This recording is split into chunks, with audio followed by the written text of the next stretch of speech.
11th question. Arithmetic mean of 10 observations was found to be 22. If one more observation 44 was to be added to the data, what would be the new mean? இப்போ நமக்கு என்னென்ன கொடுத்துருக்காங்க அப்படின்னு பார்த்தோம்னா மீன், அதாவது arithmetic mean கொடுத்துருக்காங்க. That is equal to 22. சரியா? Arithmetic mean 22 கொடுத்துட்டாங்க. அதுக்கப்புறம் number of observations, number of observation that is equal to 10. இப்போ நமக்கு arithmetic mean ஓட formula என்னன்னு பார்த்தோம்னா, what is arithmetic mean formula? Arithmetic mean equals sum of, first மேல என்ன வரணும்? Sum of all observations, sum of all observations by number of observations. So இதுதான் நமக்கு formula. சரியா? இப்போ நம்ம என்ன பண்ணணும்? arithmetic mean கொடுத்துட்டாங்க. என்னன்னு பார்த்தோம்னா 22. நமக்கு sum of the observations தெரியாது. அதனால நம்ம என்ன பண்ணிக்கலாம்? இந்த sumன்னு எழுதிக்கலாம். sum of observations. இப்போ number of observations எவ்வளவு கொடுத்திருக்காங்க? 10. number of observations எவ்வளவு கொடுத்திருக்காங்க? 10. இப்போ இதை இங்க மல்டிப்ளை பண்ணனா என்ன வரும்? 220. அப்போ 220 equals sum of observations. சரியா? இது நமக்கு ஒரு டேட்டா கிடைச்சாச்சு, ஃபர்ஸ்ட் ஒன். இப்போ என்ன சொல்லியிருக்காங்க? If one more observation 44 is added to the data, what would be the new mean? இப்போ நமக்கு என்ன சொல்லியிருக்காங்க அப்படின்னா, இப்போ நம்ம என்ன பண்ணணும்? நியூ மீன் கண்டுபிடிக்கணும். That is new mean.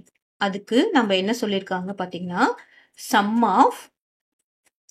Of observation கூட என்ன பண்ணணும்?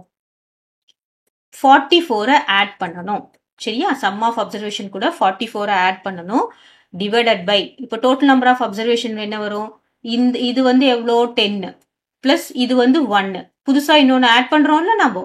டோட்டல் நம்பர் ஆஃப் அப்சர்வேஷன் வந்து முதல்ல 10 இருந்தது. ஆனா இங்க ஒரு 44 ஆட் பண்ணும் போது என்ன ஆயிடும்? Total number of observation will become 11. சரியா? New total number of observation will be 11. சரியா? New number of observation will be 11. இப்போ நம்ம என்ன பண்ணணும்? What is new mean? New mean equals sum of observation நம்ம என்ன கண்டுபிடிச்சிட்டோம்? 220 கண்டுபிடிச்சிருக்கோம். பிளஸ் என்ன ஆட் பண்ணணும்? 44. இப்போ நம்பர் ஆஃப் அப்சர்வேஷன்ஸ் என்னது? 220னா 10 அப்சர்வேஷன் பிளஸ் 44ம் இதுவும் ஒன்னு சேர்ந்து நமக்கு டோட்டல் நம்பர் ஆஃப் அப்சர்வேஷன் என்ன வந்துடும்? 11 அப்சர்வேஷன்ஸ் வந்துடும்.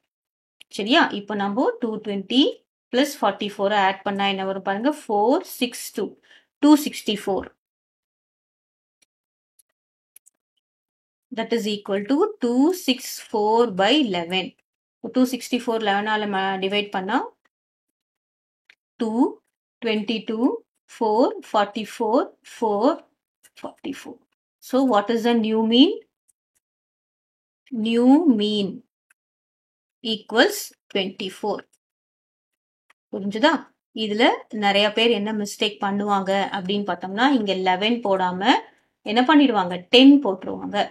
ஸோ நம்ம ஒன்னு ஆட் பண்ணினோம்னா இங்க 11 வந்துடும். இதுவே இன்னொரு 45 ஏதோ ஆட் பண்ண சொல்றாங்கன்னு வச்சுக்கோங்களேன், நம்ம இங்க நம்பர் ஆஃப் அப்சர்வேஷன் என்ன ஆயிடும்? இன்க்ரீஸ் ஆயிடும். 12 இன்க்ரீஸ் ஆயிடும். ஸோ தப்பா என்ன போட்டுறக்கூடாது? 10 போட்டுறக்கூடாது. இந்த ஸ்டெப் தான் ரொம்ப இம்பார்ட்டன்ட். இங்க ஆட் பண்ணிடுவாங்க, ஆனா இங்க டிவைட் பண்ணும்போது 10ஆல டிவைட் பண்ணிட்டா நமக்கு ஆன்சர் வராது. கிளியர்? அந்த நியூ மீன் வில் பி 24.